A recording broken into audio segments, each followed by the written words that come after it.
नमस्कार, आप देख रहे हैं एनएमएफ न्यूज। आपके साथ मैं हूं भुवन शर्मा। बंगाल चुनाव पर ये महा कवरेज एनएमएफ न्यूज पर आप देख रहे हैं। पल पल की अपडेट, तस्वीरों के साथ, बयानों के साथ और वोटिंग परसेंटेज के साथ हम आपको बता रहे हैं। मेरे सहयोगी पंकज प्रसून मेरे साथ हैं, जो लगातार इस पर चर्चा कर रहे हैं सीट दर सीट। आज जब पहले फेज का मतदान हो रहा है तो क्या सूरत पश्चिम बंगाल में देखने को मिल रही है वो भी हम आपको दिखाएंगे।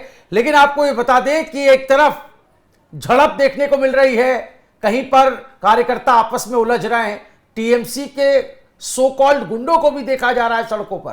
तो एक तरफ ये तस्वीर, दूसरी तरफ इन सब के बीच बम्पर वोटिंग, बम्पर मतदान। दोपहर 1 बजे तक 62% से ज्यादा की वोटिंग होना ही यह प्रमाण है कि बंगाल क्या बदलाव चाहता है। ये सवाल, तस्वीरें पहले आपको दिखाते हैं जो अलग अलग जगहों से आ रही हैं। इन तस्वीरों में भी आप काफी कुछ महसूस कर पाएंगे। पश्चिम बंगाल के शक्तिगढ़ दक्षिणी बाजार से सेना को शिकायत मिली और उसके आधार पर बीजेपी के चुनाव प्रचार में ऐसा आरोप लगा कि व्यवधान डाला जा रहा है, उत्पात मचा रहे टीएमसी के गुंडों को धर दबोचा गया, ऐसा सोशल मीडिया पर दावा किया जा रहा है। दूसरी तस्वीर जो आप देख रहे हैं उसमें आप देख सकते हैं किस तरीके से जो सुरक्षा बल हैं, जो पैरामिलिट्री फोर्स के जवान हैं, जिनको जिम्मेदारी दी गई है यहां जो चुनाव हो रहा है उसको शांतिपूर्वक संपन्न कराने की, तो जो लोग अराजक तत्व हैं, जो व्यवधान पैदा कर रहे हैं, उनको किस तरीके से सुरक्षा बल खदेड़ रहे हैं, दौड़ा दौड़ा कर भगा रहे हैं, उनको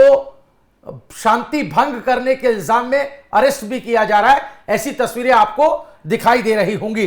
इन सब के बीच कुछ बयान भी हमें मिल रहे हैं, उन बयानों की और भी आपको लेकर चलेंगे कि किस तरीके से नेता लोग इस पर बयान दे रहे हैं। ताजा बयान जो है यास्मीन, सवीना यास्मीन, जो टीएमसी की नेता है, कैंडिडेट भी है, उनका एक बयान आया है और इस बयान को आप सुनेंगे तो ताज्जुब करेंगे। जिन पैरामिलिट्री फोर्स, जिन जवानों की बात हम कर रहे हैं, अर्धसैनिक बलों की बात कर रहे हैं, उन पर ही इल्जाम लगा रहे हैं। जरा सुनिए क्या कहना है यास्मीन का। बहुत सारे बूथ में सेंट्रल फोर्स जो है सीआरपीएफ बहुत प्रॉब्लम क्रिएट कर रहे हैं। खास करके उन लोगों का वो इख्तियार नहीं है जो आई कार्ड चेक करके फिर अंदर जाने दें। उन लोगों का इख्तियार है लॉ एंड ऑर्डर देखना, लेकिन आई कार्ड चेक करके करके अंदर भेज रहे हैं। इसमें पोलिंग परसेंटेज बहुत स्लो चल रहे हैं। तो उन लोगों का वो है जो कि ज़्यादा लंबा लाइन होगा तो कोई गर्मी में 2 घंटा 3 घंटा अगर खड़ा रहेगा तो कुछ वोटर भाग जाएगा। उन लोगों का टेंडेंसी है जो वोट जो पोलिंग होगा वो कम करवाने का। तो हम लोग कंप्लेंट कर रहे हैं। किन लोगों का टेंडेंसी है? वो सीआरपीएफ सेंट्रल फोर्स का। क्यों कर रहे हैं ये लोग? जानबूझ कर रहे हैं जो पोलिंग जितना स्लो होगा, जितना कम वोट परसेंटेज होगा उतना फायदा है। आपके कंप्लेंट कर रहे हैं? हाँ, कंप्लेंट कर रहे हैं। तो मोहतरमा का नाम सवीना यास्मीन है, जो कि खुद कैंडिडेट है सुजापुर से, जो मालदा के अंतर्गत एक सीट आती है। और कैसे वो इल्जाम लगा रही हैं आपने सुना। कह रही है टैक्टिक्स है कि भरी दोपहरी में लोग परेशान हो, वोटिंग में देरी हो, लोग वोट ना करें और घर वापस ऐसे ही लौट जाए, तो इस वजह से वोटिंग परसेंटेज कम करने के। लेकिन दूसरी तरफ सूरत क्या है, वोटिंग परसेंटेज बम्पर बढ़ रहा है। ऐसा लगता है कि कई रिकॉर्ड टूट जाएंगे इस बार जब कैलकुलेशन होगी आखिरी में, दिन के आखिर में। चलिए, अधीर रंजन चौधरी कांग्रेस के नेता हैं। देखिए, विपक्ष के बोल लगभग अभी तक हमने एक जैसे ही सुने, लेकिन इस मामले में आप भेद अपने आप कर पाएंगे। सुनते हैं अधीर रंजन चौधरी क्या कह रहे हैं। अच्छा चल रहा है, कुछ नहीं बोलेंगे। सेंट्रल फोर्स अच्छा काम कर रहे हैं। और तो सारे एजेंट आपके बूथ पे हैं? हाँ, बूथ पे है, जाके देखिए ना। अच्छा चल रहा है, और ये सेंट्रल फोर्स को लेकर क्या बोलेंगे? कुछ नहीं बोलेंगे। सेंट्रल फोर्स अच्छा काम कर रहे हैं। और तो सारे एजेंट आपके बूथ पे हैं? हाँ, बूथ पे है, जाके देखिए ना। तो central forces are doing a good job, ये कह रहे हैं अधीर रंजन चौधरी। तो मिले सुर मेरा तुम्हारा था पंकज जी अब तक तो, लेकिन यहाँ ये क्या है, मतलब इस कदर पशुपेश में, इस कदर उलझन में पड़ गए हैं, वोटिंग परसेंटेज देखकर पड़ गए हैं, मिजाज देखकर वोटर्स का बदल गया, इनका क्या है, मतलब कैसे देख रहे हैं अभी तक के इस पूरे चुनावी प्रक्रिया को? एक एक करके सब कुछ बताते हैं। सबसे पहली तस्वीर जो ग्रीन कलर का आप देख रहे हैं, ऑफिस टाइप का है, वहां पे तोड़फोड़ हो रही है। ठीक, ये टीएमसी का कैंप कार्यालय है। अच्छा। और इस पर हमला किया है कांग्रेस के कार्यकर्ताओं ने। ये दिन आ गया कि अब कांग्रेस वाले भी घुस के मार दे रहे हैं जी। ये है तस्वीर। एक और तस्वीर है, ये श्यामपुर बाजार है, जहां बीजेपी कैंपेन टीम आ रही थी और टीएमसी ने रोकने की कोशिश की, शिकायत की गई तो वो दोनों को डिस्पर्स कर रहे हैं। अब आते हैं शबीना मैडम पे। शबीना यास्मीन सूजापुर से टीएमसी की कैंडिडेट है। ये कौन है पता है? इनका नाम आया था वो जजों की किडनैपिंग में, जो मूसाबाड़ी में जो एक ऑफिस में सरकारी कार्यालय में जो जजों को बंधक बना के रखा गया था ना, उस वक्त ये चर्चा में आई थी कि ये भड़का रही थी लोगों को। और इनकी एक तस्वीर आई थी नेशनल हाईवे 33 पर दिन में बैठे हुए, जब लोगों को कह रही थी कि जाम कर दो। तो ये वही हैं शबीना यास्मीन। और आज ये पारामिलिट्री फोर्सेस जो अर्धसैनिक बल के जवान हैं, जो सुरक्षा बल के जवान हैं, उन पर आरोप लगा रही हैं। अब आते हैं आपके आखिरी, अधीर रंजन चौधरी ब्रह्मपुर से लड़ रहे हैं। यहां इनकी टक्कर बीजेपी और टीएमसी दोनों से है, लेकिन अधीर रंजन चौधरी हमेशा टीएमसी के खिलाफ बोलते रहे हैं। कांग्रेस के केंद्र के नेता ममता बनर्जी को कभी कुछ नहीं बोलते। एक आध बार अभी जो आए थे राहुल गांधी तो एक बार बोल दिया, नहीं तो ममता बनर्जी के बारे में कभी कुछ नहीं बोलते। लेकिन जमीन पर लड़ाई लड़ रहे हैं अधीर रंजन चौधरी, वो हमेशा टीएमसी के खिलाफ बोलते हैं। अरे टीएमसी वाले ने ही तो अधीर रंजन चौधरी को हराया है, यूसुफ पठान ने। करेक्ट। तो वहां उनका जो मुकाबला है जमीन पर वो टीएमसी के साथ है, ऑब्वियस बात है। और राहुल गांधी का मुकाबला भाजपा के साथ है, इसलिए टीएमसी के बारे में कुछ नहीं बोलते। तो एक जो डिफरेंस देख रहे हैं ना दोनों में। अब आते हैं बंगाल पे। इस तरह की जो तस्वीर है, इस बार मीडिया बहुत एक्टिव है, सुरक्षा बल बहुत एक्टिव है। कोई भी ऐसी घटना नहीं है जिसमें आपको तुरंत वहां पे पुलिस बल के जवान नहीं दिख रहे होंगे, कोई भी नहीं। एक रहमत नगर इलाका है बर्नपुर में, वहां पे अग्निमित्रा पॉल जो कि आसनसोल रूरल यानी ग्रामीण से जो कैंडिडेट है उनकी कार में तोड़फोड़ किया गया है, एक वो भी तस्वीर है। अच्छा, मैं बंगाल के अगर चुनाव की बात करूं तो इस बार हर कोई अलर्ट है, इसलिए तस्वीरें तुरंत भी आ जा रही है, तुरंत कंट्रोल भी हो जा रहा है। हर बार से इस बार का फर्क देखिए। पिछली बार ठप्पा वोट चलता था बंगाल में। जब पूछेगा ठप्पा वोट का मतलब है कि एक आदमी घुस गया और वो ठप्पा ठप मार रहा है, उसको वहां पे ठप्पा वोट बोलते हैं। अच्छा। इस बार ठप्पा वोट कोई नहीं कर पा रहा, और दर्द यहां पे है कि ठप्पा वोट का मौका नहीं मिल रहा है। मीडिया और खास करके छोटे छोटे यूट्यूबर्स वहां हर जगह एक्टिव हैं मोबाइल लेके, कि मारो ठप्पा ठप्पा कि हम दिखा देंगे, और तुरंत सोशल मीडिया पे अपलोड हो जा रहा है। इसलिए तस्वीरें भले दिख रही हैं, लेकिन पिछले चुनाव के मुकाबले इस बार का चुनाव बहुत शांतिपूर्वक हो रहा है, और मिनटों के अंदर तस्वीरें आ जा रही है, मिनटों के अंदर कंट्रोल हो रहा है, मौका नहीं मिल रहा है। इस बार आपको जितने सुबह से टीएमसी के नेताओं के बयान हमने दिखाए, सब शिकायत कर रहे हैं कि हाय हाय बहुत खराब हो गया, इस बार ये हो गया।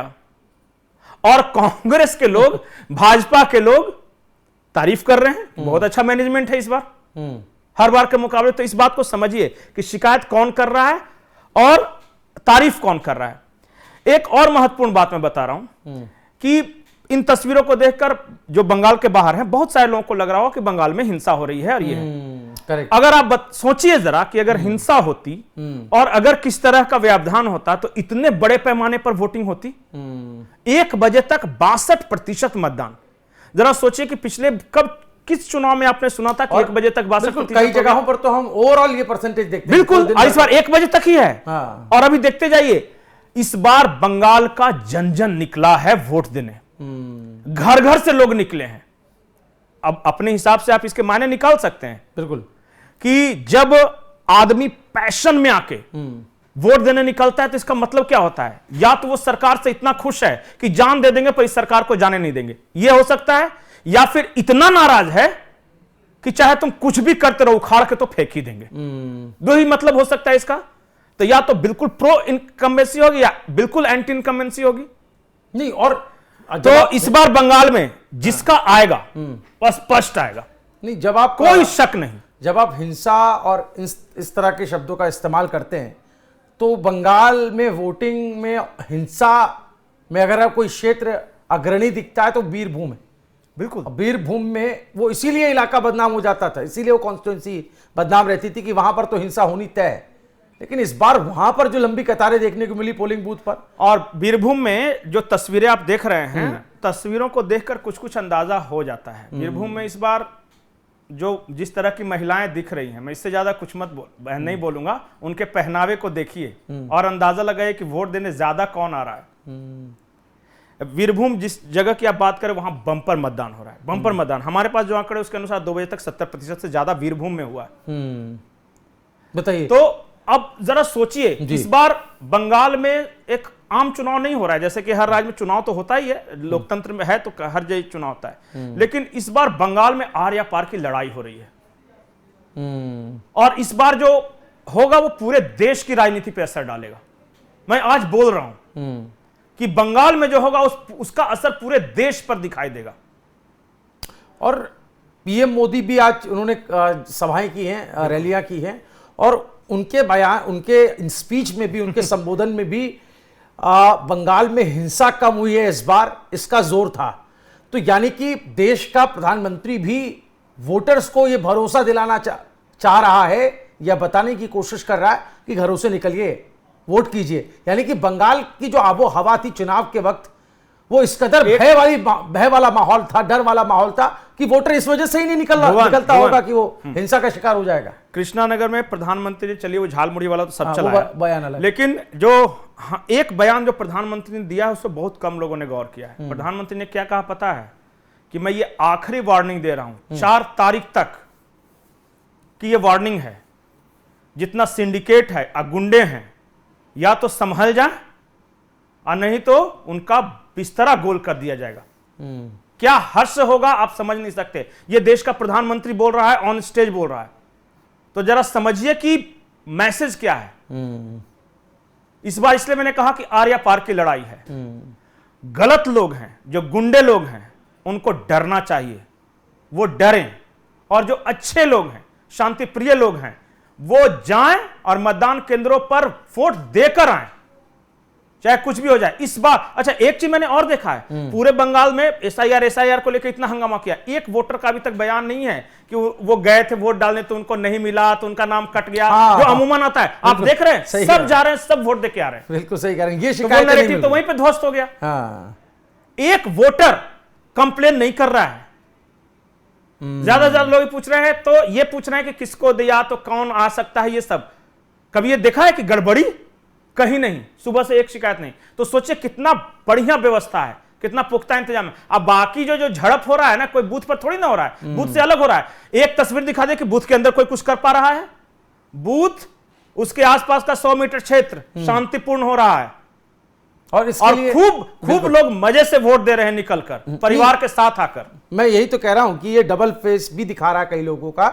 जो इलेक्शन कमीशन पर, ये अभी कपिल सिब्बल का भी एक ताजा बयान आया है पंकज जी, और इससे पहले ममता ईसी पर, इलेक्शन कमीशन पर क्या कुछ कह चुकी है, ये बताने की जरूरत नहीं है। लेकिन जब इस तरीके से शांतिपूर्ण मतदान कराया जाता है, तब एक राज्य के मुख्यमंत्री चुप रहती है, ये भी गौर करने वाली बात है। मतलब इलेक्शन कमीशन जैसी जो स्वायत्त संस्था है इस देश में, संवैधानिक संस्था है, उसके इस कारनामे पर, इस उपलब्धि पर एक प्रदेश के मुखिया का चुप रहना, यह बताता है कि वो अंदर खाने क्या सोच रही हैं। जब इस तरह से लोग बाहर निकल रहे हैं, उनको तो वोटिंग परसेंटेज पर आकर के अब तक बयान दे देना चाहिए था, लोगों की तारीफ कर लेनी चाहिए थी। गुमसुम गुमसुम गुपचुप गुपचुप, डर कुछ है, धुकधुकी सी लगी हुई है, और पहली बार दिख रहा है। इसलिए मैं बोल रहा हूं कि इस बार का चुनाव मजेदार है, दिलचस्प है। अंतिम समय तक इस चुनाव में देखिएगा, मजा आता रहेगा। और पत्रकारों के लिए यह चुनाव भी एक केस स्टडी रहेगा। लंबे वक्त तक इस चुनाव की चर्चा की जाएगी। बंगाल का चुनाव सचमुच, जो बोलते हैं ना, युद्ध है, जुझार है, इसको जो भी बोल सकते हैं, आप नाम दे सकते हैं, लेकिन हर पार्टी ने अपना सर्वस्व झोंक दिया है, खास करके टीएमसी और बीजेपी ने। और मैं कह रहा हूं, और इसीलिए आज का एक बयान जिसका प्रधानमंत्री का चूंकि जिक्र हुआ, तो ये कहना, पीएम कह रहे हैं कि ये चुनाव ना मैं लड़ रहा हूं, न मेरे साथी लड़ रहे हैं, इस बार बंगाल का चुनाव जनता लड़ रही है। बिल्कुल, देख ही रहे हैं ना, 62% लोग निकल के आ रहे, डराने की कोशिश हो रही, धमकाने की कोशिश हो रही, इसके बावजूद लोग जत्थे के जत्थे में आ रहे हैं मतदान केंद्रों पर। दोपहर है, गर्मी है, इसके बावजूद लाइन में कमी नहीं आ रही है। यह उत्साह बताता है कुछ तो चल रहा है, कुछ तो चल रहा है। और क्या ये बंगाल में बहुत गहरे तक ये कुछ बात धंसी हुई है, और इसलिए ये लोग इतनी बड़ी संख्या में आ रहे हैं। और इसीलिए हमने शुरुआत में ही कहा कि क्या बंगाल बदलाव चाहता है, क्या ये उसी तरफ का इशारा है? इस सवाल पर तो जो लोग इस वीडियो को देख रहे हैं वो जरूर कमेंट करके बताइएगा। और जैसा कि पंकज जी ने कहा कि जो माहौल बन रहा है, क्या वो उस भ्रष्टाचार वाला जो गैंग है, जो कटमनी गैंग है, जो सिंडिकेट है, क्या उसके खिलाफ ये आक्रोश है जो हमें वोटिंग में देखने को मिल रहा है, यह आपको तय करना है। आप कमेंट करके जरूर बताइएगा। बंगाल से चुनाव से जुड़ी हर अपडेट आपको देखने को मिलेंगे एनएमएफ न्यूज पर। नमस्कार।